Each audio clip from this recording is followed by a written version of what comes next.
I took my grandson out for breakfast when a waitress suddenly froze, staring at my silver ring. "Sir, my mother has a ring exactly like yours," I asked. "Who is your mother?" She said a name I had spent decades searching for but never expected to hear again. I thought it was just a coincidence until my grandson looked at me and whispered, "Grandpa, she's telling the truth." Then he showed me what he had discovered, a secret that would change everything I knew about my past. If this story already has your heart, welcome. I'm so grateful you're here with Revenge Dad today. Drop the comment and tell me, where are you watching from? What city? What country? Let's see how far this story travels. Please note, this story contains fictional elements created for entertainment and educational purposes. Any similarity to real names or places is coincidental, but the message it carries is something worth keeping. I have replayed that Saturday morning more times than I can count. I have gone over every detail: the way the light came through the windows, the smell of coffee and bacon grease, the sound of silverware against ceramic plates. I have asked myself 1,000 times whether I could have seen it coming. The answer every time is no. Nothing in 62 years of living had prepared me for what a 26-year-old waitress was about to say to me over a cup of coffee in a small Connecticut restaurant. My name is William Carter. I am a retired attorney, a grandfather, and until that February morning, a man who believed the most complicated chapter of his life was already behind him. My grandson Ethan had been after me for weeks to take him to the Maple Table. It was a modest place on the edge of Greenwich, mismatched wooden chairs, handwritten specials on a chalkboard above the counter, the kind of restaurant that smelled like real food instead of cleaning products. Ethan was 14 and already had strong opinions about breakfast. He said the French toast there was the best in Connecticut. I was willing to take his word for it. We settled into a corner booth just after 8 in the morning. Ethan pulled out his phone immediately, the way teenagers do, and I wrapped both hands around a water glass and looked out the window at the empty Saturday street. The town was quiet. The sky was the pale gray of early winter. I felt, as I often did in those days, profoundly grateful for small things. Retirement had been kinder to me than I had expected. "You're doing it again," Ethan said without looking up from his phone. "Doing what?" Staring at nothing and looking satisfied about it. I laughed, a real laugh, the kind that comes from somewhere low in the chest. "That's called being at peace, Ethan. You'll understand when you're older." He looked up at me with those sharp, dark eyes of his, the eyes that always made me feel like he was reading something I hadn't said out loud. "You say that about everything I don't understand yet. Because it's always true." He smiled, quick and crooked, the smile his father had, and went back to his phone. The waitress arrived a few minutes later. She was young, with dark hair pulled back from her face, and the slightly harried energy of someone working a busy weekend shift. Her name tag read, Olivia. She set a coffee down in front of me, with practiced efficiency, then reached across to place a glass of orange juice near Ethan, and that was when it happened. Her hand stopped moving. I noticed it before I understood what I was seeing. Her fingers went still on the table, and the warmth drained from her face so quickly that I sat up straighter, thinking she had suddenly become ill. Her eyes were fixed on my right hand, which was resting on the edge of the table, fixed on the ring. I had worn that ring for 27 years, a simple band of silver, slightly scratched, now slightly worn at the edges. Inside the band, barely visible, unless you knew to look, a tiny compass engraving and 4 words, "Find your way home." I had stopped explaining it to people long ago. Most people assumed it was a wedding ring. I let them assume. "Miss," I said carefully, "are you all right?" She looked up at me. Her eyes had gone glassy, and I could see her throat move as she swallowed hard, fighting to keep her composure. Her hands, both of them now pressed flat against the table surface, steadying herself. "I'm sorry," she said. Her voice came out barely above a whisper. "I'm so sorry, I just—" She stopped, drew a slow breath. Then she said the words that stopped my heart cold in my chest. "Sir, my mother has a ring exactly like yours. The compass inside, the same engraving, everything." The restaurant went on around us, plates clattering, someone laughing at the counter, a child asking loudly for more syrup. But at our corner booth, the world had gone very still. My right hand closed slowly around the water glass. I could feel my pulse in my fingertips. In 27 years, not one person had ever said those words to me. Not one person had ever described another ring like mine, because there was only one other ring like mine. I had bought them together from a jeweler on Atlantic Avenue in Brooklyn, and I had placed one of them on the hand of the only woman I had ever truly loved on a rainy Thursday in March of 1998. 3 weeks before, a truck driver fell asleep at the wheel on I-95 and took everything from me. "Your mother?" I said. My voice came out steadier than I felt. "What is your mother's name?" The young woman straightened slightly, her chin lifted. She was fighting tears. I could see it in the tension around her eyes, the way her jaw had tightened. "Martha," she said. "Martha Parker."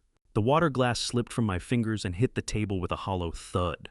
I caught it before it tipped, but just barely. My hands were shaking, actually shaking for the first time in years.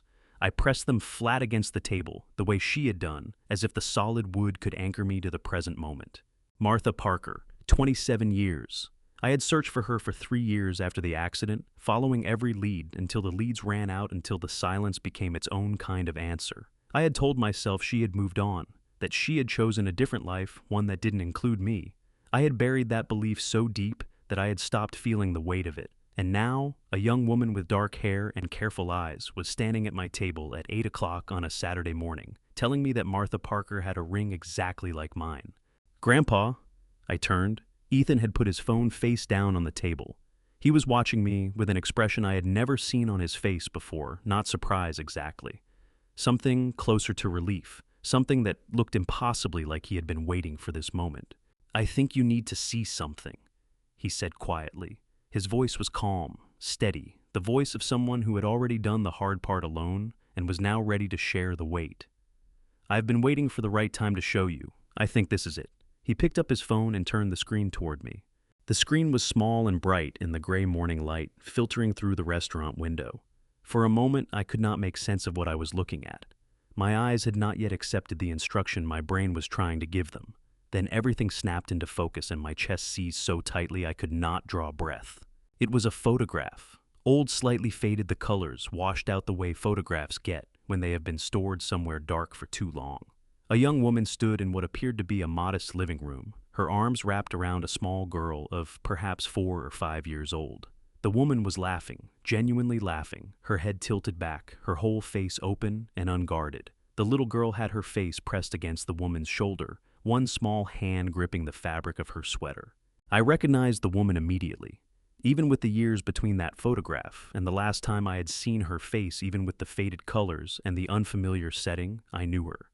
I had spent 27 years trying to forget that face and failing completely. It was Martha. Martha as she had looked in her early 30s before whatever had come after had marked her. Martha laughing the way she used to laugh in the kitchen of our Brooklyn apartment on Sunday mornings when she thought I was still asleep. My throat closed. My eyes burned in a way I had not felt in decades. I pressed the back of my hand against my mouth and breathed very carefully through my nose the way my doctor had taught me after my heart procedure 4 years ago. In through the nose. Count to 4. Out through the mouth. "Grandpa?" Ethan's voice was gentle, more gentle than a 14-year-old's voice had any right to be. "Look at the little girl's wrist." I looked, and the burning behind my eyes got worse. The child was wearing a small bracelet, delicate silver, almost too small to see clearly in the faded photograph. But the charm hanging from it was unmistakable. A tiny compass, the same compass engraved inside the ring I had worn every single day for 27 years. "Turn the phone over," Ethan said. I took a picture of the back too. I swiped the screen with a finger that was not entirely steady. The second image showed the reverse side of the photograph, cream-colored paper slightly yellowed at the edges, covered in handwriting I knew as well as my own. Susan's handwriting, the looping, careful cursive she used when she was writing something she meant to keep. 4 words. That was all. Her first day home. God forgive me. I set the phone down on the table very carefully, the way you set down something fragile when your hands are not trustworthy. The restaurant noise came back to me all at once. The clattering plates, the hiss of the coffee machine, someone near the door, laughing at something on their own phone.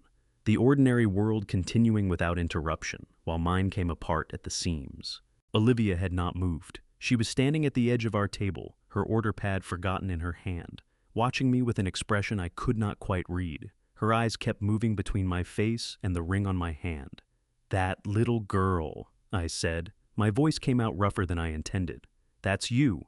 It was not a question. She nodded and her chin trembled once before she got it under control. Her free hand came up and pressed against her sternum fingers, curling against her chest, like she was trying to hold something in. I don't remember much from when I was that small, she said. But I remember that bracelet. My mother put it on me when I was about 3. She said it matched something she wore every day. She paused and her voice dropped to just above a whisper. She said it was so we would always find our way back to each other. The pain that moved through my chest then was not the kind my cardiologist worried about. It was older than that, deeper than that. I turned to Ethan. He was watching me steadily, his orange juice untouched, his hands folded on the table in front of him, with a patience that did not belong to his age. How long? I asked him. How long have you known about this? Since October, he said. 3 months ago, I was helping Grandma Susan clean out the storage room. You remember when she said she needed to reorganize before the holidays? I knocked over a wooden box by accident. The photograph was inside it, along with some other things. He paused. The address on the envelope inside was in Los Angeles. I recognized the handwriting on the back of the photo as Grandma Susan's. And you didn't tell me. He met my eyes without flinching. I wanted to understand what I was looking at before I brought it to you. I didn't want to hand you half a story and watch you try to make sense of it alone. His jaw tightened slightly, a gesture so much like his father's that my heart contracted with a grief entirely separate from everything else I was feeling. So, I looked up the name on the envelope, Olivia Parker. It took me about 40 minutes to find her Instagram account. She had her workplace listed. He glanced toward Olivia briefly, then back at me. I've walked past this restaurant 6 times in the last month, trying to figure out the right moment. The right moment.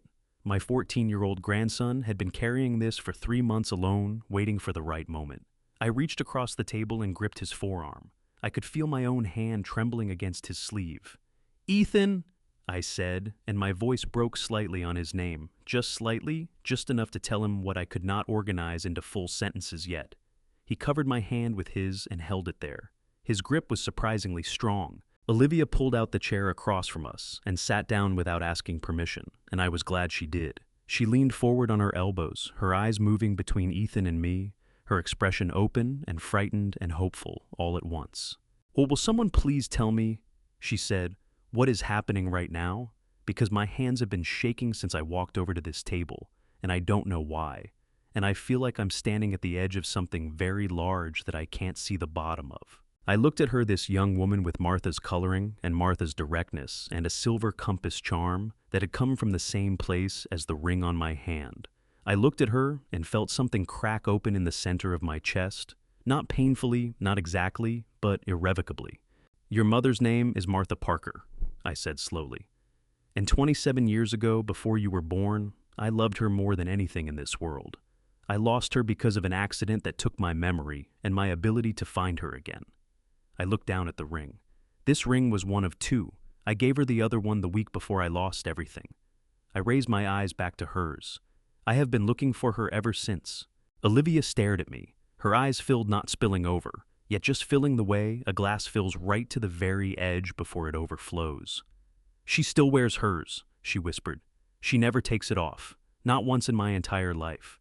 The water glass was in my hand again. I did not remember picking it up. I set it back down and pressed both palms flat against the table and told myself to breathe. "I know," I managed. "I believe that. I have always believed that.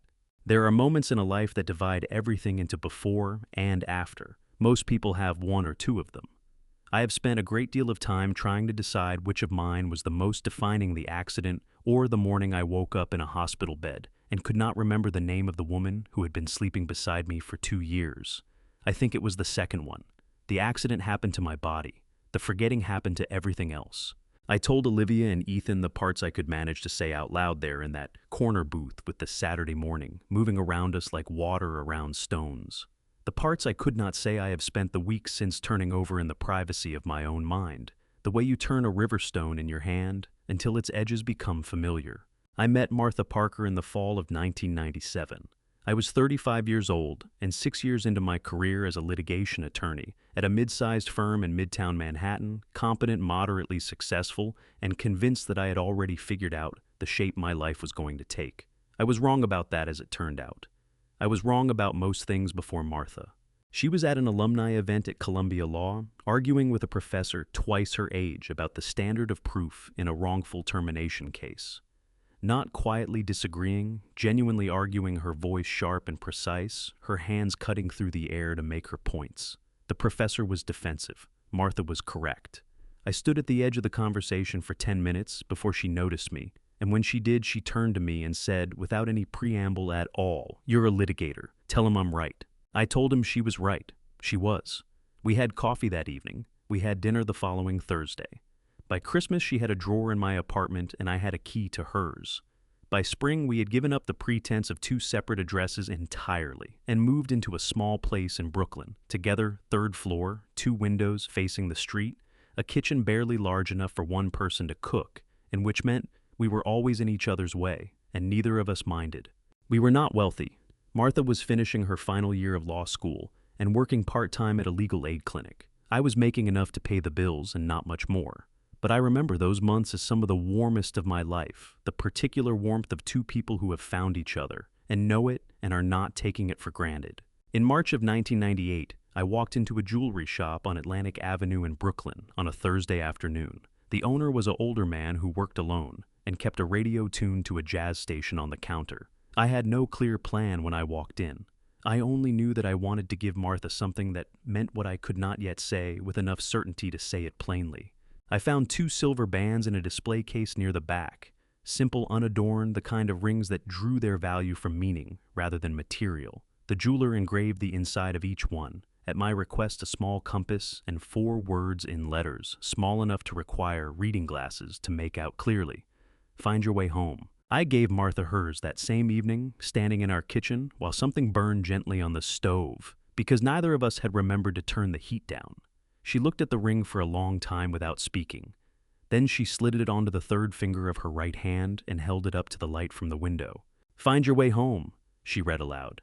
Then she looked at me, and her eyes were bright in a way that made my chest ache with something that felt like joy and like terror in equal measure. "Is that a promise or an instruction?" "Both," I said. She smiled the slow, full smile that she kept for moments she wanted to remember. "Then I'm holding you to it." 3 weeks later, on a Tuesday night in early April, I drove home from a client meeting that had run 4 hours longer than scheduled. The rain had been falling since mid-afternoon, heavy and relentless, the kind of rain that turns highway lights into smears of color on a wet windshield. I was tired. I was thinking about Martha, about whether she had eaten dinner, about a conversation we had not finished that morning. I never saw the truck. The investigating officers told me later that the driver had fallen asleep at the wheel. His vehicle crossed the center divider on I-95 and struck my car on the driver's side at highway speed. I was told I was fortunate to be alive. I was told this many times by many different people in the weeks that followed. I did not feel fortunate. Mostly I felt confused, a deep, unsettling confusion that went beyond pain and disorientation into something more fundamental.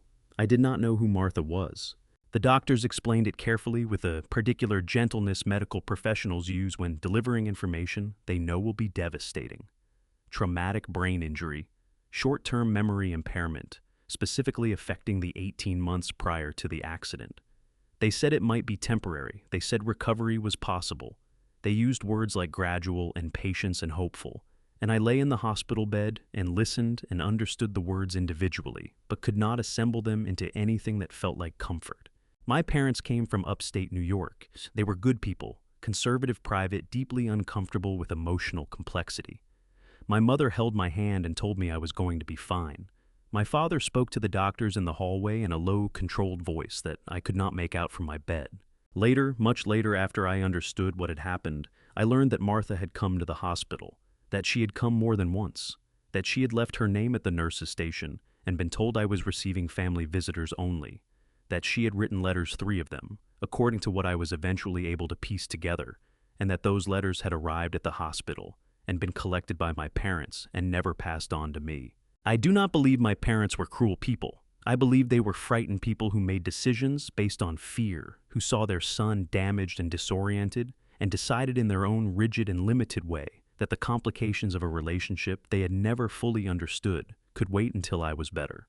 The cruelty was in the waiting. The waiting became permanent. By the time I was discharged 6 weeks after the accident, my memory of the previous year and a half remained fragmentary at best. Flashes, impressions, emotions without context. A kitchen with two windows. The smell of coffee in the morning. A voice arguing precisely correctly with someone who deserved to be argued with. I did not know whose kitchen. I did not know whose voice. The memories returned slowly over the following months. Not all at once, not cleanly, but in pieces and fragments that I had to work to assemble into a coherent picture. By the end of that year, I remembered Martha. I remembered what she looked like, what she sounded like, what her handwriting looked like on a grocery list. I remembered the ring. I went to our apartment in Brooklyn. Someone else was living there. I found her old phone number, disconnected. I drove to the Columbia Law campus and asked whether anyone knew a student named Martha Parker. She had graduated in Maine, they told me. They had no forwarding address. I stood on the steps of the law building in the November cold, with my hands in my coat pockets and my ring on my finger and the particular hollowness of a man who has just confirmed what he was afraid was true. She was gone. She had waited, and I had not come, and she had gone. I told myself that was the answer. I held on to that story for 27 years because it was the only one I had. And it was wrong, completely devastatingly wrong, in ways I was only beginning to understand. As I sat in a corner booth in Greenwich and looked at a young woman with Martha's eyes and a silver compass on her wrist. What I am about to tell you, I did not learn all at once. I learned it in pieces, some from Olivia that Saturday morning at the maple table, some from documents I found later, and most of it finally from Martha herself, on an evening in Los Angeles when the sun was going down over the hills, and we had run out of reasons to keep the truth at a careful distance. I am telling it here as a single story, because that is how it belongs, but I want you to understand that every word of it cost someone something, Martha most of all. She found out she was pregnant in the second week of May 1998, 5 weeks after the accident. She had been calling the hospital every day, the nurses' station, the main line, the patient information desk. The answer was always the same. He was not accepting visitors outside of immediate family. Please call back later. Please leave your name. Someone will be in touch. She had left her name and number so many times that she had stopped counting. No one ever called back. She told me much later that she had understood what that silence meant. She was not naive. She knew that William's family had never warmed to her, had considered her, she suspected, not quite the right kind of person for their son. The silence, she decided, was their answer on his behalf. She did not know then that I could not remember her name. She sat in the apartment, their apartment which she was still paying half the rent on, out of her own savings, and held the positive pregnancy test in both hands, and cried until she had nothing left. Not because she was afraid of being a mother. She told me she had never been afraid of that, not for a single moment. She cried because she had wanted to tell him first. She had wanted to see his face. She wrote him 3 letters. The first was careful, and measured the letter of a law student who had been trained to organize her thoughts before committing them to paper. The second was shorter and more honest. The third was just 1 page, and she told me she could not remember exactly what she had written, because her hands had been shaking too badly to think clearly. None of them were answered. She did not know they had never been delivered. By July, she had made her decision. She was not going to terminate the pregnancy. She was not going to stay in Brooklyn, waiting for a silence that showed no signs of ending. She had a distant cousin in Los Angeles, a woman named Carol, who had offered years ago the standing invitation that people offer when they believe it will never be taken up. Martha called her on a Tuesday afternoon and said she needed a place to stay for a while. And Carol, to her considerable credit, simply said, "When are you arriving?" Martha left New York in August of 1998. She packed what fit in 2 suitcases and a cardboard box and put the rest in storage. She kept the ring. She had not taken it off since William had placed it on her finger, and she did not take it off now. She told herself it was because she was not ready. Later, she admitted to me that she was never going to be ready, and that she had known it even then. The drive across the country took 4 days. She stopped in Ohio to sleep the first night in Oklahoma, the second in New Mexico, the third. She told me she listened to the radio the whole way and did not let herself think too much. Thinking too much, she had learned, was a luxury she could not currently afford.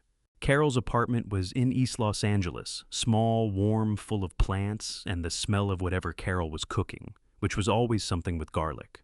Martha slept on a pull-out couch for 3 months while she found her footing. She took whatever work she could find, receptionist at a dental office, part-time bookkeeper, for a dry cleaning business, occasional temp work through an agency downtown.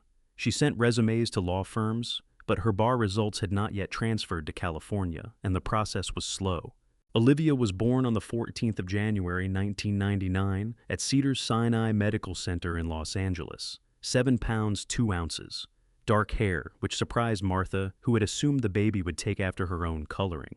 She told me that when the nurse placed Olivia in her arms for the first time, she looked down at this small, serious, dark-haired person and said out loud to no one in particular, to everyone in general, "Well, here we go." She called the baby Olivia because she had always loved the name. She gave her Parker as a last name because it was her own and because she wanted her daughter to have something that was entirely theirs. She did not give her Williams' last name. She told me she had considered it. She told me she had lain awake more than one night turning it over, whether it would be fair, whether it would be right, whether a child deserved to carry the name of a man who did not know she existed. In the end, she decided that names should be chosen, not assigned. If there was ever a time for my name to be Olivia's name, it would come later when Olivia was old enough to make that choice for herself. I had to stop her when she told me that part. My throat was so tight I could barely swallow. She waited while I got myself under control, and she did not look away, and she did not pretend she did not notice. The first 2 years were hard in the specific way that single parenthood is hard, not dramatically, not in ways that make for compelling stories, but in the grinding accumulation of exhaustion and financial worry and the particular loneliness of having no one to hand the baby to when you have run out of patience for the evening. Carol helped when she could. Martha's California bar results came through in late 1999, but the legal job market was tighter than she had hoped, and the positions that paid enough to cover childcare cost more than she earned to begin with. She kept the ring on through all of it. When Olivia was old enough to notice it around the age of 2, pointing at everything with the focused intensity of a toddler conducting a systematic inventory of the world, she pointed at the ring and seized with great authority, "Mama's?" "Yes," Martha told her. "Mama's." "Pretty," Olivia said. "Yes," Martha said. "Very pretty." She told me she had not cried at that. She had saved the crying for later, after Olivia was asleep, when she could sit at the kitchen table with a cup of tea gone cold and let herself feel for a few careful minutes. Everything she spent the rest of her time not feeling. She had learned by then to be efficient with grief, to give it its allotted time and then put it away. It was a skill she had developed out of necessity, and one she would need, as it turned out, for a great deal longer than she had imagined. By 2001, she had found steadier work as a freelance accountant in small businesses, mostly the kind that needed competent financial management, but could not afford a full-time hire. It was not the law career she had planned, but it paid the rent on a small apartment in a quieter neighborhood, and it let her set her own hours, and it meant she could take Olivia to the park on Tuesday afternoons, when the light was good and the other children were there. She was beginning cautiously to believe that they were going to be all right. She told me that cautious belief was the most dangerous thing she ever allowed herself, because it was precisely when she had started to believe in the future that the past came looking for her again, wearing a different face, carrying a different name, and smiling the particular smile of a man who had already decided what he was going to take from her before she had any idea he was there. His name was Brandon Mercer, and he was very, very good at finding people he could use. In the fall of 2001, a recruiter contacted Martha about a position in New York. The salary was nearly double what she had been making in Los Angeles, and the role was exactly the kind of work she had trained for senior accounting for a growing real estate firm. She thought about it for 2 weeks. Then she thought about Olivia's future and made the call. Moving back to a city that held so many painful memories was not easy. But Martha Parker had never made decisions based on what was easy. Brandon Mercer had the kind of confidence that fills a room before the person wearing it has finished walking through the door. I never met him during the years Martha worked for him. I did not know he existed then, but she described him to me precisely enough that I feel I could pick him out of any crowd. Medium height, well-dressed without being ostentatious. The particular ease of a man who had grown up being told he was exceptional and had never found sufficient reason to doubt it. He shook Martha's hand at her interview and held eye contact for exactly the right amount of time and told her in a voice that managed to sound both professional and personal that her resume was exactly what Mercer Property Group had been looking for. Martha told me she had liked him immediately. She said it without embarrassment, because she was not a woman who pretended her mistakes had not happened. She said he was charming in the specific way that certain people are charming, not warmly, not generously, but efficiently, the way a tool is efficient. She had been charmed before. She understood that what she was responding to was a performance rather than a person. She took the job in January of 2002. She was 37 years old, Olivia had just turned 3, and the offer included a salary that was nearly double what she had been making as a freelance accountant. It was enough to cover a real apartment. She found a 2-bedroom on the 3rd floor of a building in Sunnyside, Queens, a neighborhood that felt, she told me, like a city and a small town at the same time. There was a park 2 blocks away, where she took Olivia on weekend mornings, and a bakery on the corner that sold coffee in paper cups large enough to constitute a meal. She enrolled Olivia in a daycare 3 blocks from the Mercer Property Group offices in Midtown and arranged her schedule around drop-off and pickup. She told me that Olivia cried every morning for the first 2 weeks, and then, on a Thursday in February, simply stopped, walked through the daycare door, spotted a girl with red pigtails building a block tower in the corner, and crossed the room without looking back. That was the moment I knew she was going to be okay, Martha told me, when she stopped needing me to hold her hand through every new thing. The job itself was straightforward in the beginning. Mercer Property Group managed a portfolio of commercial and residential properties across the New York metropolitan area.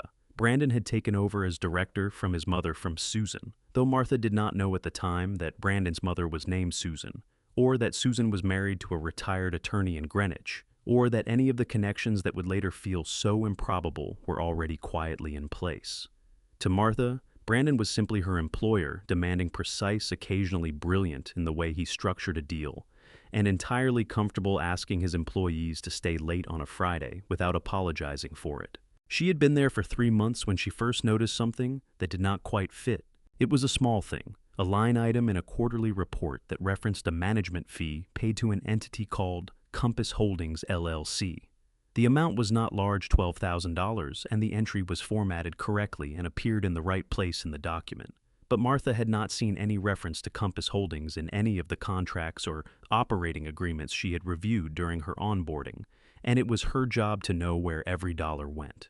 She pulled the filing records for Compass Holdings. The company was registered in Delaware, a state that, for reasons of legal privacy and minimal disclosure requirements, had become the preferred home for shell companies across the United States.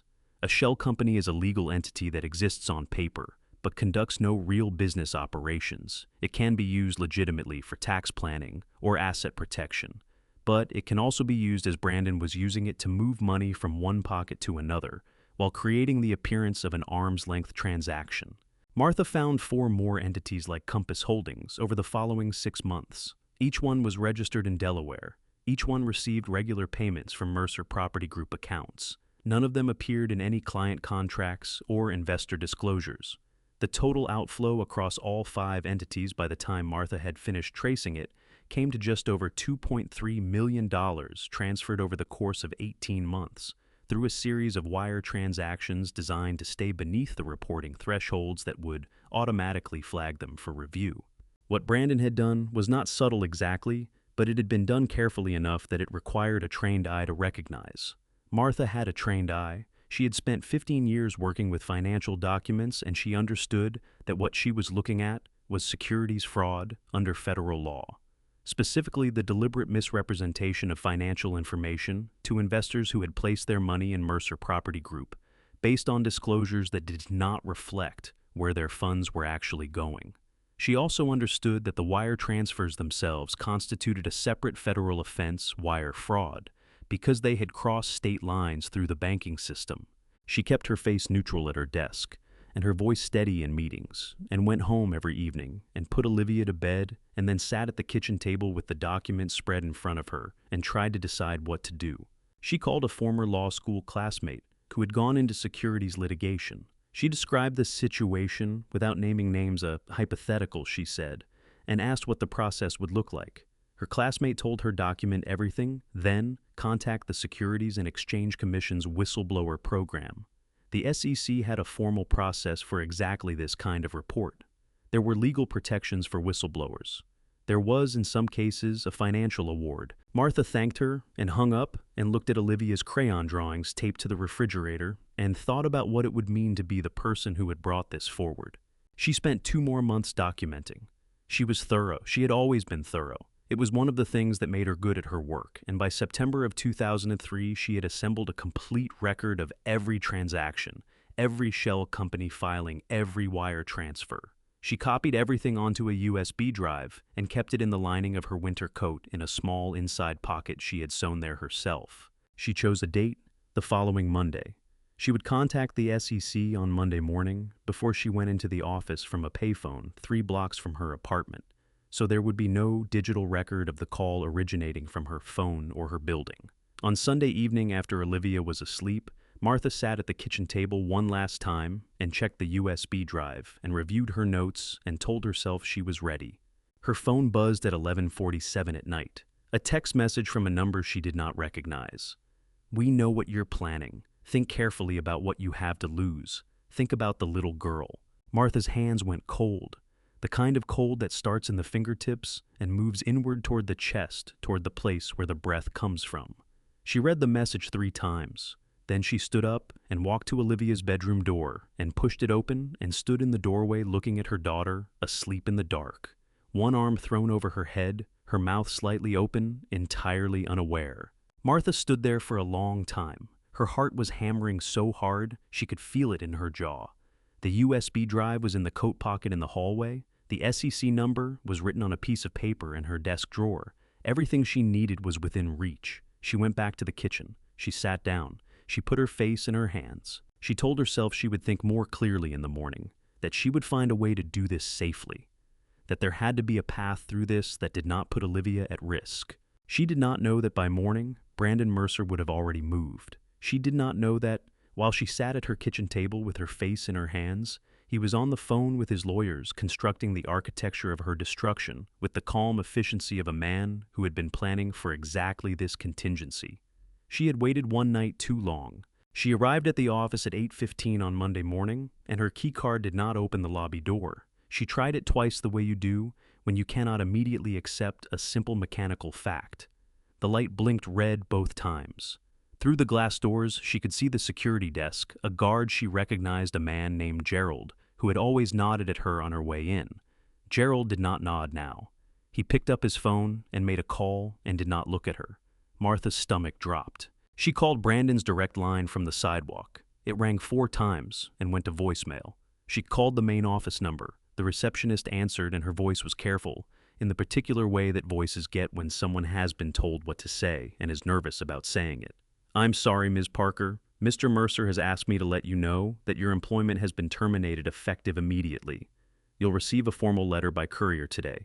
Martha's legs went unsteady beneath her. She pressed her back against the building wall and breathed through her mouth and told herself to think. The USB drive was in her coat lining. Whatever Brandon had planned, she still had the evidence. She still had options. The courier letter arrived at her apartment that afternoon. She read it standing in the hallway, still in her coat.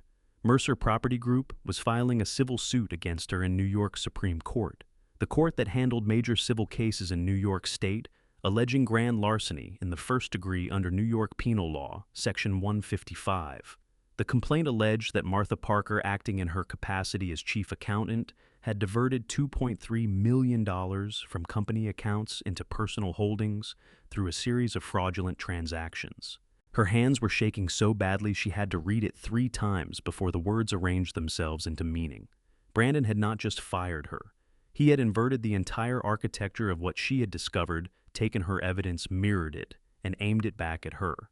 The shell companies, the wire transfers, the carefully structured transactions, all of it now appeared in documents she had not written and accounts she had not opened to originate from her. She could not afford the kind of lawyer this required. She found an attorney who agreed to take her case on a reduced fee, a decent man who handled mostly landlord-tenant disputes, and was honest enough to tell her after reviewing the complaint that the financial complexity of the case was beyond his usual practice. He did his best. His best was not enough. The civil court issued a prejudgment asset freeze a legal order that locked her bank accounts while the case was pending, preventing her from accessing her own money to pay for her defense. She appealed. The appeal was denied. The court left her a minimal monthly allowance for living expenses, enough to survive on, not enough to fight back with. 6 months after Brandon made his first move, a civil judgment was entered against her. The court ordered her to liquidate her assets, including the furniture, the security deposit on the Sunnyside apartment, and a small savings account she had built over 4 years to satisfy a partial payment toward the judgment. She and Olivia moved into a shelter in Queens on a Thursday in late winter. 1 room, 2 cots, a shared bathroom down the hall. Olivia was 5 years old and carried her stuffed rabbit everywhere she went and asked every few days when they were going home. "Soon, baby," Martha always told her. "We're working on it." She was not working on it. She was drowning. The criminal referral came 6 weeks later, a separate process from the civil case because in the American legal system, civil and criminal liability are handled independently. A prosecutor in the Manhattan District Attorney's Office reviewed the case and opened a preliminary criminal investigation into wire fraud charges. Martha was not arrested, but the investigation meant that any legitimate employer who ran a background check would see an open criminal inquiry attached to her name. She could not find work, she could not access her money, she could not afford better legal representation, and she could not use the USB drive, could not hand it to a prosecutor or a journalist or the SEC, because Brandon's message had been clear enough, and Olivia was 5 years old, and Martha did not know what a man who was capable of this was also capable of. It was the most alone she had ever felt in her life. Worse than the hospital corridor where they had turned her away from William's room. Worse than the drive across the country with 2 suitcases and a secret she had not chosen. This was a different kind of alone, the kind that comes when the systems that are supposed to protect people have been turned against you by someone who understands them better than you do. She was sitting on the edge of her cot one evening in March, Olivia asleep beside her, when someone knocked on the shelter door and asked for Martha Parker by name. The woman in the doorway was well-dressed, somewhere in her mid-40s with careful eyes, and the expression of someone who had been rehearsing what they were going to say for a long time and was no longer confident it was the right thing. She said her name was Susan. She said she had read about Martha's situation. She said she wanted to help. Martha looked at her for a long moment. Her chest ached with the effort of continuing to stand upright. She had nothing left to lose that had not already been taken. She opened the door. Susan Carter was not what Martha had expected. She had expected, if she was honest, someone harder. Someone with the polished indifference of a woman who had spent her life making uncomfortable situations go away. Instead, the woman who stepped into the shelter common room and sat across from her at a scratched formica table was visibly terrified, hands folded too tightly in her lap, a muscle working in her jaw, eyes that kept moving to Martha's face and then away as though direct contact was something she had not yet earned. She introduced herself carefully, her full name, her address in Greenwich, Connecticut, and then, before Martha could ask why any of that was relevant, she said, "Brandon Mercer is my son." Martha's chair scraped back from the table. Every muscle in her body told her to stand up, to put distance between herself and this woman, to call for someone, anyone. Her heart was slamming against her ribs so hard she could feel it in her throat. "Get out," she said. Her voice came out low and controlled, which surprised her because nothing else about that moment was controlled. "Please." Susan's voice cracked on the word. Not dramatically, just a small fracture, the sound of someone who had been holding something rigid for too long. "Please, I am not here to defend him. I am not here to threaten you. I need you to hear what I have to say, and then if you want me to leave, I will leave and I will never come back."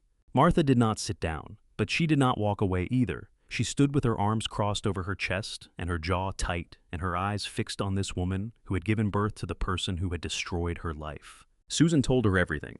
She had found the emails on the laptop Brandon sometimes left at the family home, a chain of messages between Brandon and his lawyers that made it clear in language that required no legal training to understand exactly what he had done and exactly how he had done it. She had confronted him in the kitchen of her Greenwich home on a Sunday afternoon, and he had not denied a single word of it. He had simply looked at her with the flat, patient expression of a man who had already calculated his odds and found them acceptable. "He told me that if I said anything, he would lose everything," Susan said. Her voice was barely above a whisper now. "He said our family would lose everything. He said—" She stopped, pressed her lips together. "He said the woman was a thief anyway, and that I should stay out of it." Martha's hands curled into fists at her sides. "And what did you do?" Susan looked up at her. Her eyes were wet, not spilling over, just full the way a glass gets when someone has been careful not to tip it. "I went looking for you," she said. "Court records are public in New York. I found the civil filing, found the shelter address through the case documents. It took me 3 weeks. She paused. I want to help. I know I have no right to ask you to believe that, but I want to help. You could go to the police, Martha said. Her voice was flat. You could tell them what you know. That would help. Susan flinched. The flinch was small but unmistakable. If I do that, she said, Brandon goes to prison. I know he deserves that. I know he does. But he's my son. Her voice broke fully on that last word. Not a crack this time, a full break. The sound of something that had been under pressure for a very long time, finally giving way. He's my son, and I don't know how to hand him over. I'm not strong enough for that. I'm sorry. I know that makes me a coward. Martha stared at her. Her chest was so tight with anger and grief, and something she could not immediately name, something that might in different circumstances have been called pity. That breathing required conscious effort. What are you offering? She finally asked. What Susan was offering was this: she could not undo what Brandon had done. She could not provide testimony without destroying her son, but she could provide resources. She could find Martha a better attorney. She could help cover living expenses while the criminal investigation dragged on. And she could, if Martha was willing, if Martha could bring herself to consider it, take Olivia, temporarily. Just until Martha had stabilized, just until the legal situation resolved itself enough that Martha could provide a safe and financially stable environment. She had spoken to a family law attorney already. There was a process temporary legal guardianship through family court in Queens County.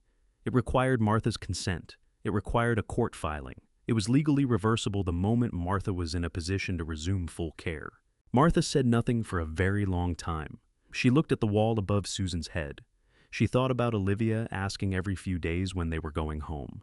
She thought about the USB drive in her coat lining, and the criminal investigation attached to her name, and the bank accounts she could not access, and the job offers that had stopped coming. If I agree to this, Martha said slowly, you bring her back the moment I ask. No conditions, no delays. Yes, Susan said immediately. And you continue supporting me financially until I can support myself. Yes. And you never... Martha's voice faltered for just a moment. She pressed through it. You never let her forget that I am her mother. You never let her think I left her. Susan's face crumpled. It was the most genuine thing Martha had seen from her, unguarded, unrehearsed, the expression of a woman who understood exactly what she was being trusted with.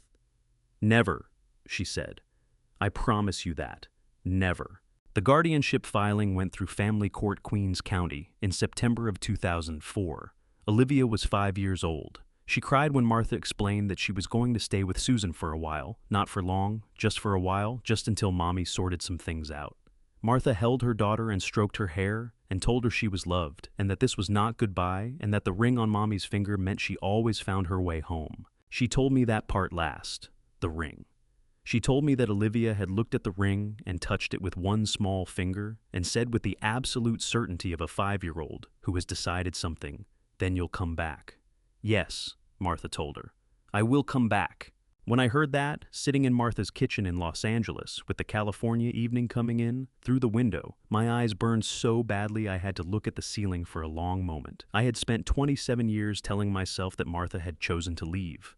The truth was that she had spent every one of those years choosing to come back and fighting every single day to make that possible. I had never deserved her faith, but I was going to spend whatever time I had left trying to be worthy of it. I drove home from the Maple Table that Saturday morning, the long way down through the back roads of Greenwich, past the reservoir, through the neighborhood, where the old elms still lined both sides of the street and made a tunnel of branches in winter. I needed the extra 20 minutes. I needed to be alone with what I now knew before I walked into a house where Susan was waiting.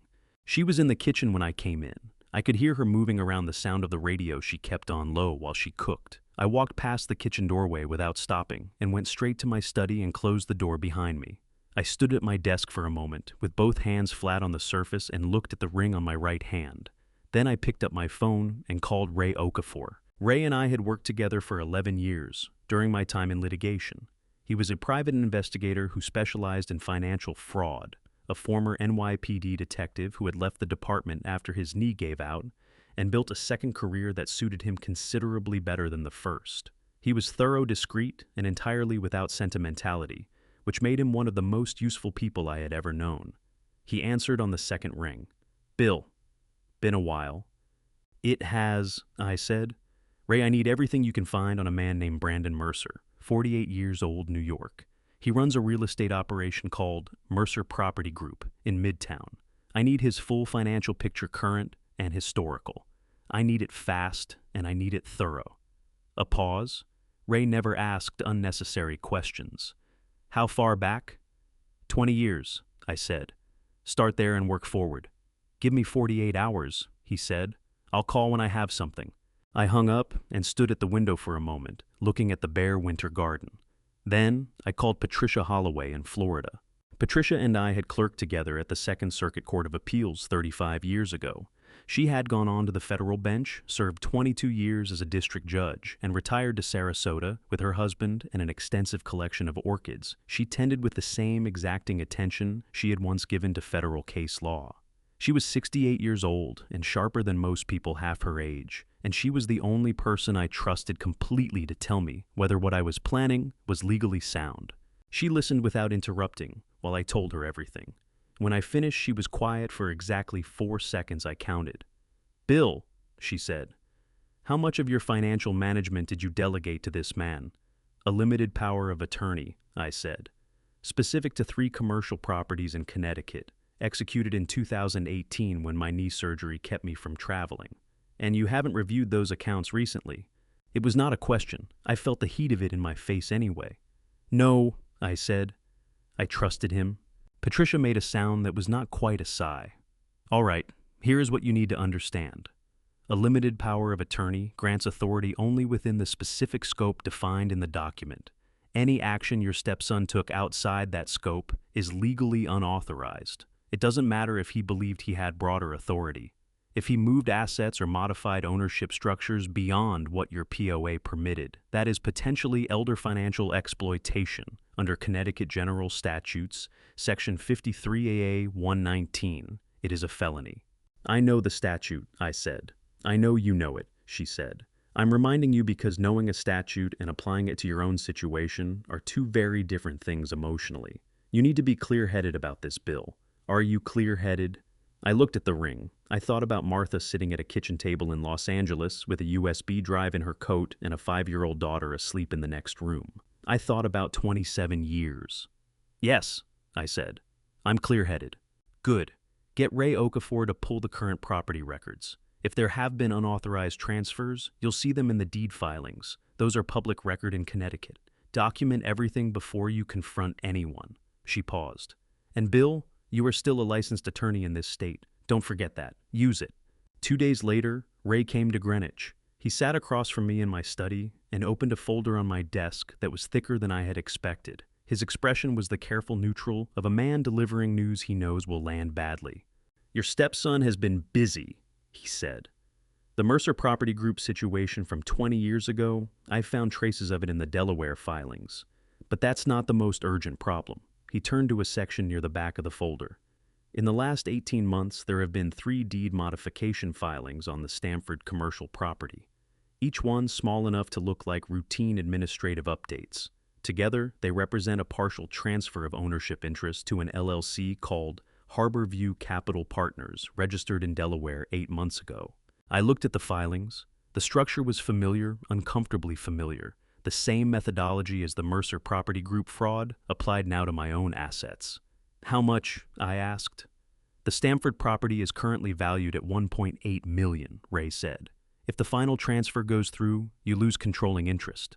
My jaw tightened until I could feel it in my temples. I had given Brandon a limited power of attorney for routine management. He had used it to begin dismantling what I had spent 30 years building, not quickly, not obviously.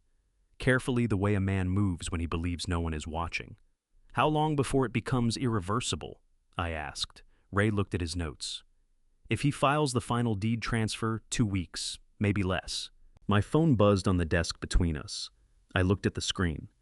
Brandon Mercer. I let it ring. I did not return Brandon's call that evening, or the next morning, or the morning after that. What I did instead was wait the specific purposeful waiting of a man who has spent 3 decades learning that the most important thing you can do before a difficult conversation is make sure you understand exactly what you are walking into. I had the outline. I did not yet have the full picture, and I had learned in 30 years of litigation that walking into a room with an incomplete picture was how people lost cases they should have won. On the second evening after Okafor's visit, I waited until I heard Susan go upstairs. I listened to the particular sequence of sounds that told me she had settled in for the night water, running the creak of the bedroom floor, the click of the lamp. Then I went to Ethan's room and knocked. He was at his desk, a textbook open in front of him that he had clearly not been reading. He looked up when I came in, and something in his expression shifted, a readiness like a door opening slightly to let in air. "I think it's time," I said. "If there's more you found in that box, I need to see it now." He closed the textbook without marking his place. He crossed to his closet and reached to the shelf above the hanging clothes and brought down a flat manila envelope that he had clearly placed there with the intention of it being easy to reach when the moment came. He held it out to me with both hands. "There were 3 things in the box besides the photograph," he said. "I kept them together. I didn't open the envelope, the sealed one. That didn't feel like mine to open." I sat down on the edge of his bed and placed the envelope on my knee and looked at what he had laid out. The first item was a smaller envelope unsealed containing a folded piece of paper, an address in Los Angeles Loma Vista, Drive, a neighborhood in the eastern part of the city, written in Susan's handwriting. Below the address, a phone number. Below that, 2 words that had been underlined twice: "Do not call." The second item was a small spiral notebook, the kind you find in any drugstore. I opened it to the first page. Susan's handwriting again, neat, careful dated entries going back 12 years. Each entry listed a date and amount, and 2 initials OP. The amounts varied some months, $300, some months, $500, one entry for $1,200, with the notation medical dental next to it. The most recent entry was dated 6 weeks ago. 12 years of monthly payments, sent quietly, consistently to a woman Susan had wronged in the only way she knew how to make partial amends. My throat tightened. I turned pages without counting them. The entries went on, 12 years of Susan getting up on the 1st of every month and transferring money from an account I had never asked about to a woman I had not known existed. "Grandpa," Ethan's voice was quiet. "The sealed envelope. That's the one I think matters most." I looked at it. A standard white envelope sealed with tape along the flap. Susan's handwriting on the front: "For Olivia, if she ever wants to know the truth." The letters were slightly uneven, the way handwriting gets when the hand doing the writing is not entirely steady. I turned it over. I turned it back. I thought about the woman upstairs who had been sleeping in the same bed as me for 10 years and had carried all of this without ever once giving me the chance to carry it with her. My chest ached with something I could not organize into a single emotion. It was not anger exactly. It was not grief exactly. It was something that contained both of those things and something else beneath them, something that felt, when I pressed against it carefully, like the specific pain of being trusted with a partial truth by someone who was afraid of what the whole truth would cost them. I opened the envelope. Susan's letter to Olivia was 4 pages long, written on the same yellow legal pad she kept in the kitchen drawer for grocery lists and appointment reminders. The handwriting changed across the pages, starting careful and controlled, then loosening, then tightening again. Toward the end, the physical record of someone who had written and stopped and written again over what might have been hours or might have been days. She began by saying she did not expect to be forgiven. She said it plainly in the first sentence without softening it or surrounding it with qualifications. She wrote about Brandon, what he had done, how she had found out what she had said to him, and what he had said back. She wrote about going to the shelter and meeting Martha and making the agreement she had made. She wrote about the years of Olivia in her house, the birthday cakes and the school plays and the Saturday mornings making pancakes and the particular sound of a child's laughter filling rooms that had been too quiet for too long. She wrote, "I loved you. I want you to know that whatever else was wrong in this situation, that part was not wrong. I loved you the way you love something that came to you through terrible circumstances and became the best part of those years anyway." And then near the end of the 4th page, in handwriting that had gone small and careful again, "There is a man named William Carter. He lives in this house. He is my husband. He is also, though he does not know it, the man your mother has been waiting for since before you were born. If you ever read this, it means the truth has found its way out, the way truth always does eventually. I am sorry it took so long. I am sorry for all of it. I sat on the edge of Ethan's bed for a long time after I finished reading. My eyes were burning badly enough that I had to press the back of my hand against them. Ethan sat at his desk across the room and did not say anything, which was exactly right.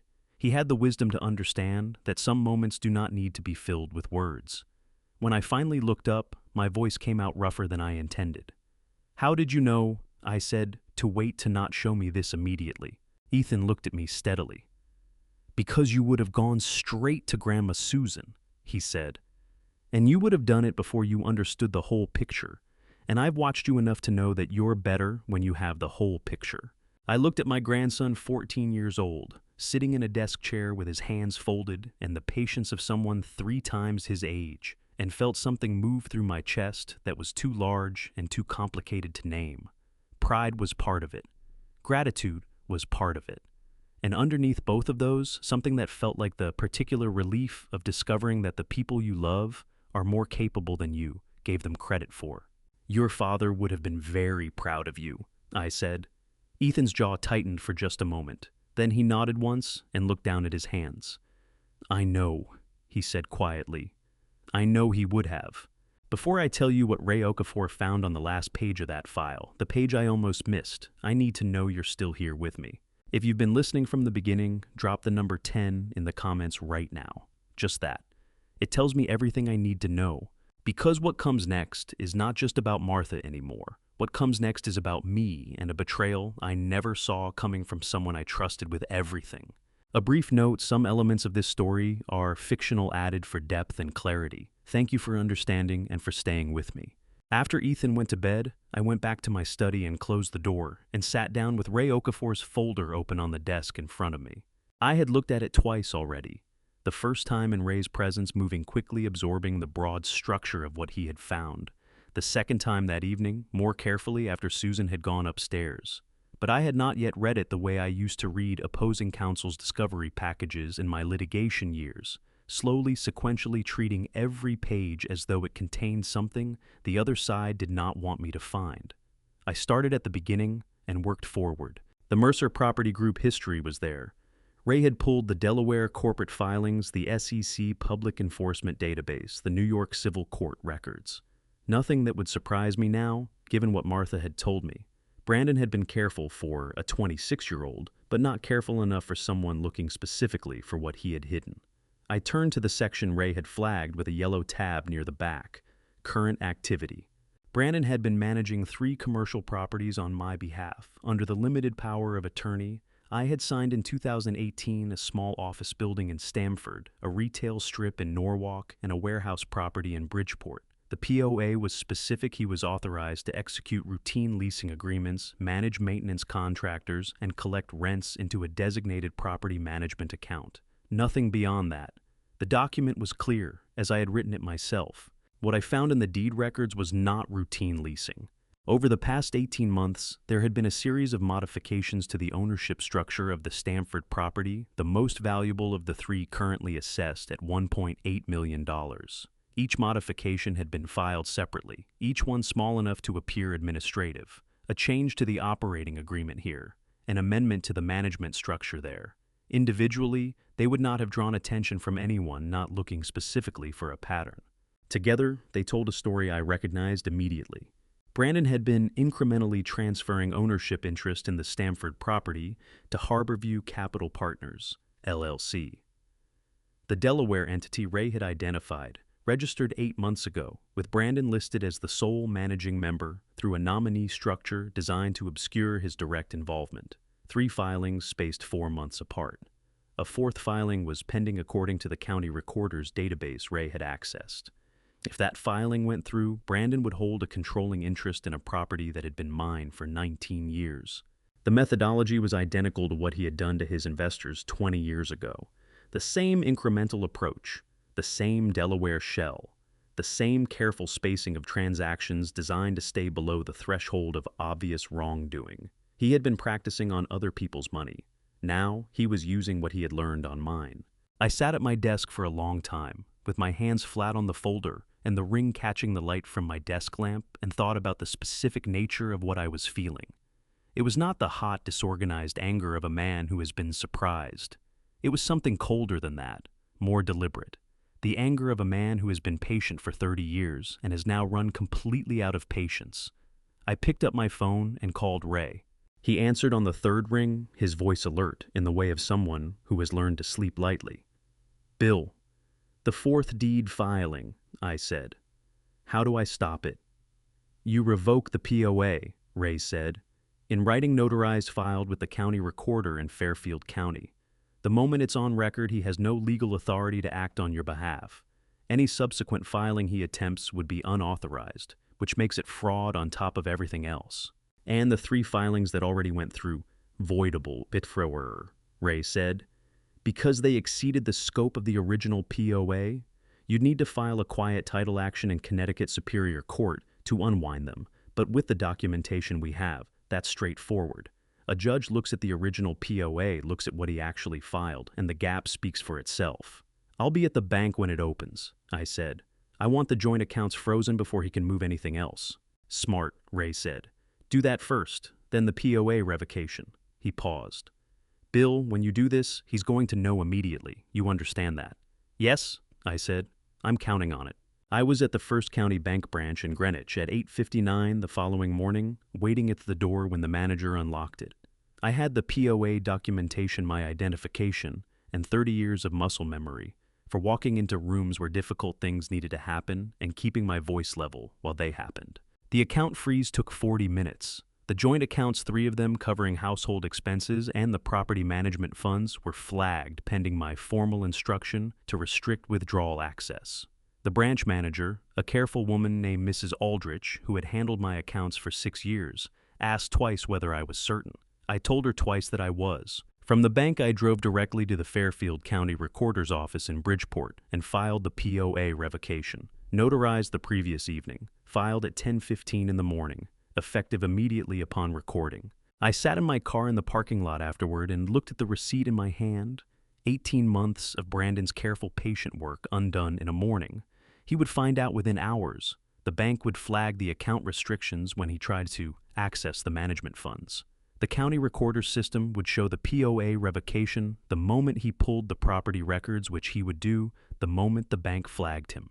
I thought about calling Patricia Holloway to update her. I thought about calling Ray. Instead, I sat in the cold car in the parking lot and looked at the ring and thought about a woman in Los Angeles who had kept a USB drive in her coat lining for 21 years, waiting for someone to be ready to use it. I was ready. My phone rang. I looked at the screen. Brandon Mercer. Again. This time, I answered. "Brandon," I said. My voice came out exactly as I intended it, level, unhurried, the voice of a man who has already made every decision that needed to be made and is simply waiting for the other party to catch up. There was a pause on his end. When he spoke, his voice had a tight, controlled quality that told me he was angrier than he wanted me to know. "You froze the accounts." "I did," I said. "You revoked my POA." "I did that too." Another pause, longer this time. "We need to talk about this." "We will," I said, "but not on the phone. Come to the house, Brandon. Come tomorrow afternoon, and we'll talk about everything that needs to be talked about." I paused just for a moment. "Bring whatever you think you need to bring, so will I." I hung up before he could answer. Then I sat in the car for another minute, breathing carefully, watching a pigeon walk in determined circles across the parking lot, asphalt, as though it had somewhere specific to be and had temporarily forgotten where. Then I drove home to have the hardest conversation of my marriage.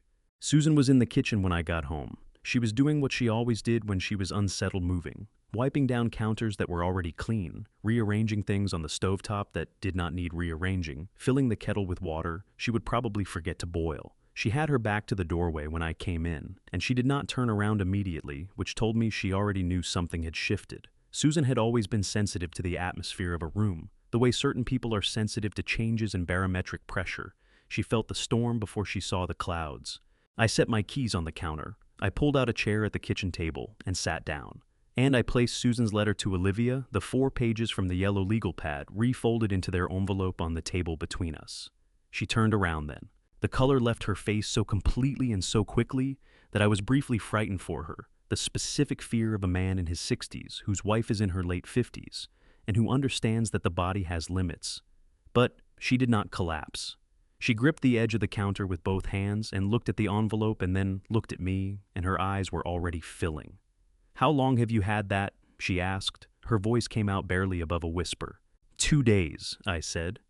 "Ethan found it, along with the address in Los Angeles and the notebook." She closed her eyes. Her fingers tightened on the counter edge until her knuckles went pale. A sound escaped her that was not quite a word and not quite a cry, something in between the sound of a person absorbing an impact they have been braced for a very long time, and discovering that being braced for it was not the same as being ready for it. "Susan," I said.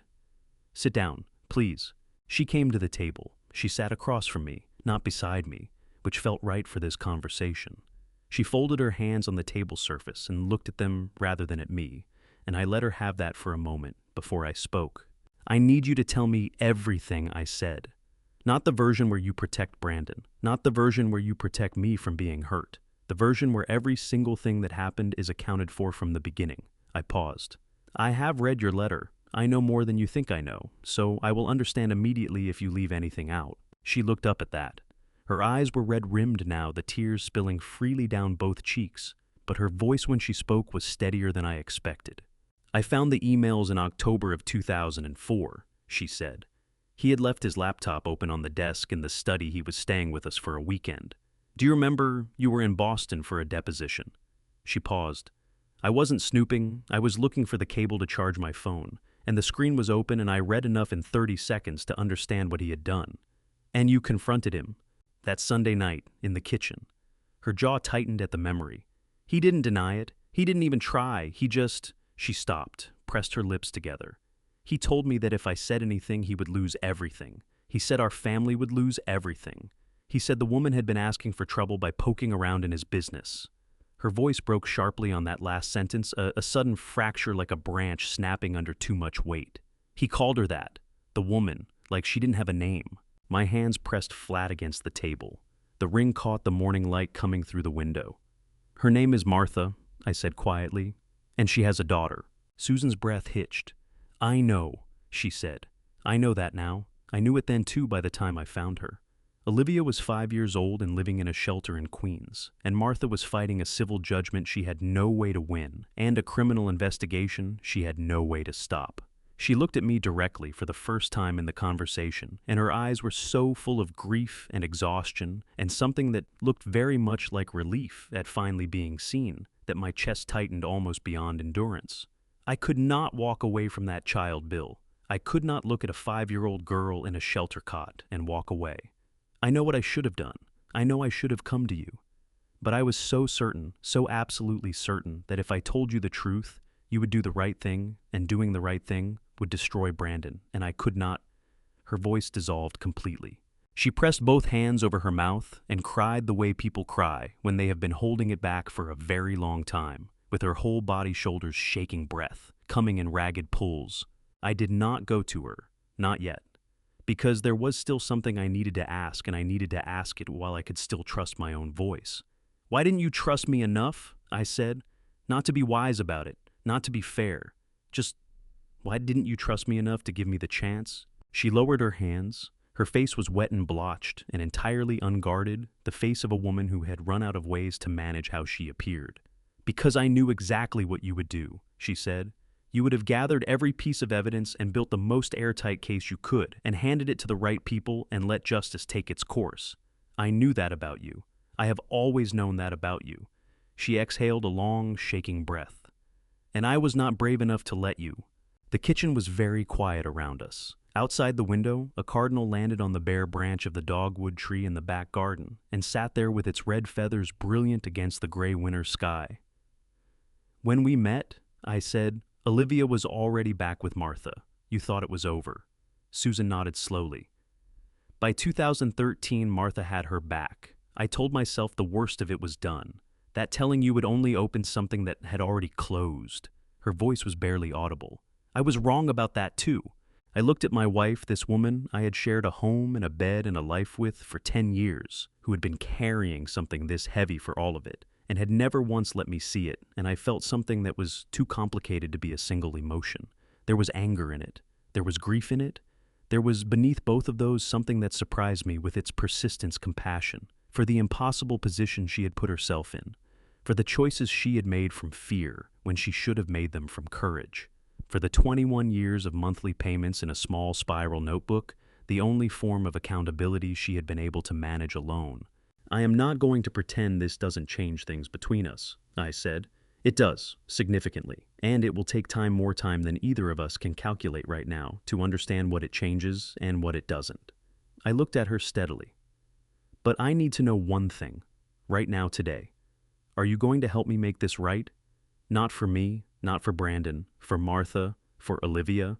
Susan straightened in her chair. She wiped her face with the back of her hand, and she nodded once firmly, the nod of a woman making a decision rather than conceding to one. "Yes," she said. "Tell me what you need." Before I could answer, the front door opened without a knock. Brandon had a key. He had always had a key. He filled the doorway the way he always had, shoulders squared, chin level, the physical confidence of a man who had spent his entire adult life walking into rooms and assuming they belonged to him. He was wearing a dark overcoat still buttoned, which meant he had driven straight from wherever he had been the moment he found out. His jaw was set and his eyes were moving, taking in the kitchen, taking in Susan at the table, taking in me, with the rapid calculating quality of a man who is assessing a situation and does not yet know how badly it has gone against him. He looked at Susan first. "Mom, go upstairs." Susan did not move. She kept her hands folded on the table and her eyes on me, and the steadiness of it, the quiet, deliberate refusal to be dismissed, was one of the bravest things I had seen her do in 10 years of marriage. Her chin trembled once, but her voice when she spoke was clear. "No," she said. "I'm staying." Brandon's eyes moved to me. The calculation in them sharpened into something colder. "You had no right to freeze those accounts," he said. "Those are business operating accounts. You've disrupted active property management obligations. I have tenants' bill. I have contractors expecting payment." "You have tenants in my buildings," I said, "managing accounts that belong to me under an authority I have now revoked." I had not stood up. I had not raised my voice. I kept both hands flat on the table and looked at him with the specific patience of a man who has already won and is waiting for the other party to understand it. "Sit down, Brandon." He did not sit down. He took 2 steps into the kitchen and stopped, and the overcoat and the set jaw and the cold eyes added up in that moment to something that was meant to be intimidating. In another context, with another person, it might have worked. "I want those accounts unfrozen by this afternoon," he said. "And I want the POA reinstated. What you did this morning is going to cost you in contractor penalties alone." "Brandon," my voice came out very quiet. Quieter than I intended, actually the quietness that happens when the thing you are feeling is too large for volume. "I filed the POA revocation at 10:15 this morning at the Fairfield County Recorder's Office. It is on public record. It cannot be undone by this afternoon or any other afternoon." I paused. "And at 9 o'clock this morning, before I went to the bank, I sent a package to the Securities and Exchange Commission and to the Criminal Division of the FBI's New York field office. The package contains documentation of the Mercer Property Group fraud from 2003 and 2004. Documentation of the Harborview Capital, partners' transfers from the past 18 months, and a formal complaint under Connecticut's Elder Financial Exploitation Statute." I looked at him steadily. "I drafted it myself. I have been a licensed attorney in this state for 32 years. I know exactly what I sent and exactly what it will do." The color in Brandon's face changed. Not dramatically, he was too controlled for that, but the shift was visible. A tightening around the eyes, a slight adjustment in his jaw. The recalculation of a man who has walked into a room expecting leverage and discovered the room was already empty. "You don't have enough," he said. His voice had lost some of its certainty. Not all of it, not yet, but enough to be audible. "Whatever Okafor put together, it's circumstantial. Shell companies are legal. Deed modifications are legal. You can't—" "I have the USB drive," I said. 3 seconds of complete stillness. Brandon's chest stopped moving. His eyes locked on mine. "Martha Parker copied every fraudulent transaction onto a USB drive the night before you locked her out of the office," I said. "She has kept it for 21 years. It contains the original source data, the actual financial records before you altered them, before you built the version of events that buried her." I let that land for a moment. "Ray Okafor's documentation corroborates every line of it. The SEC will have both in their hands by the end of the week. Brandon's hand came up and gripped the back of the nearest chair. His knuckles went white against the wood. The cold calculation in his eyes was still there, but beneath it something else had appeared. Something I had seen many times in 30 years of courtrooms, on the faces of men who had believed their own version of events so completely that the existence of contradicting evidence felt less like legal exposure and more like a personal affront. She's lying," he said. "Whatever she told you, she's lying. She was stealing from the company and she got caught and she—" "Stop!" Susan's voice cut through the kitchen like a hand coming down flat on a table. Brandon turned to look at her, and whatever he saw in his mother's face made him close his mouth. Her eyes were dry now. The crying was done. What was left on her face was something quieter and more absolute, the expression of a woman who has made a decision and passed through the point where the decision could be unmade. "I read your emails, Brandon, in 2004. I read all of it. I know what you did to that woman. I know what you did to her daughter." Her voice shook on the last word, but she did not stop. "I have protected you in every way I knew how to protect you for 21 years. I am done. Do you understand me? I am done." Brandon stared at her. His hand was still gripping the chair back.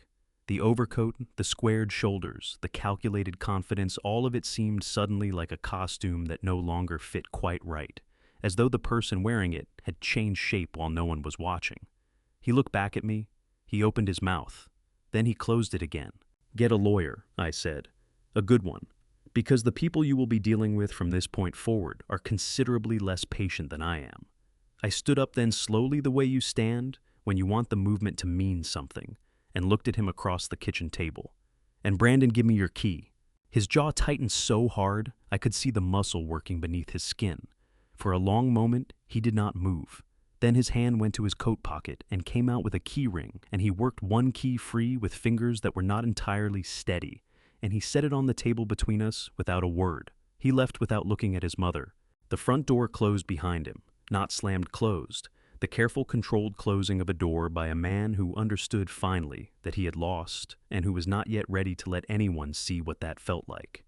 Susan let out a long, shaking breath. Her hands came up and covered her face, and her shoulders dropped with the particular release of someone who has been holding themselves upright against tremendous pressure and has finally been allowed to stop. "Is it going to be all right?" she asked from behind her hands. Her voice was muffled, exhausted, stripped of everything except the question itself. I looked at the key on the table, then at the ring on my hand, then at the empty doorway where my stepson had been standing 60 seconds ago. "For the people who deserve it to be," I said. "Yes." I booked the flight that same evening, JFK to LAX, departing 6:15 the following morning. I packed one bag, told Susan I would be gone 2 days, and did not explain further. She did not ask. There was an understanding between us now, fragile, imprecise, nothing like trust yet, but the beginning of something that might become trust if we were both willing to do the hard work of building it. She stood at the kitchen doorway while I carried my bag to the front door and said quietly, "Tell her I'm sorry." I said I would. I was not certain I would. On the plane, I sat with my right hand resting on the tray table and looked at the ring for most of the 5-hour flight. The man in the seat next to me fell asleep before we reached cruising altitude. The flight attendant brought coffee that I held without drinking. I was rehearsing. I realized running through sentences in my head, the way you prepare for a deposition trying to find the right sequence of words. I stopped myself eventually. Martha had never responded well to prepared speeches. She had always preferred the truth delivered plainly, even when the truth was uncomfortable, especially then. The address from Susan's envelope was on Loma Vista Drive in East Los Angeles, a residential street of small stucco houses with front gardens in various states of attention. Martha's garden was well kept. There were lavender plants along the front path, dormant in the March cool, but still holding their gray-green color, and a ceramic pot near the door that held a small citrus tree with a few yellow fruits still clinging to the branches. I stood outside the gate for a moment. My heart was doing something irregular that I chose not to examine too closely. She was in the front garden when I pushed the gate open, kneeling beside the lavender with a pair of pruning shears, her back to the street. She was wearing a dark green jacket, and her hair, which had been a warm brown when I knew her, was now threaded through with silver, in a way that caught the March afternoon light and made her look from this angle and this distance like someone I had been looking for in every crowd in every city for nearly 3 decades. She heard the gate and turned. The pruning shears dropped into the lavender bed. Her hands came up, not to cover her mouth, not in surprise exactly, but to hold themselves in front of her chest, the way hands move when the body needs something to do and cannot think what.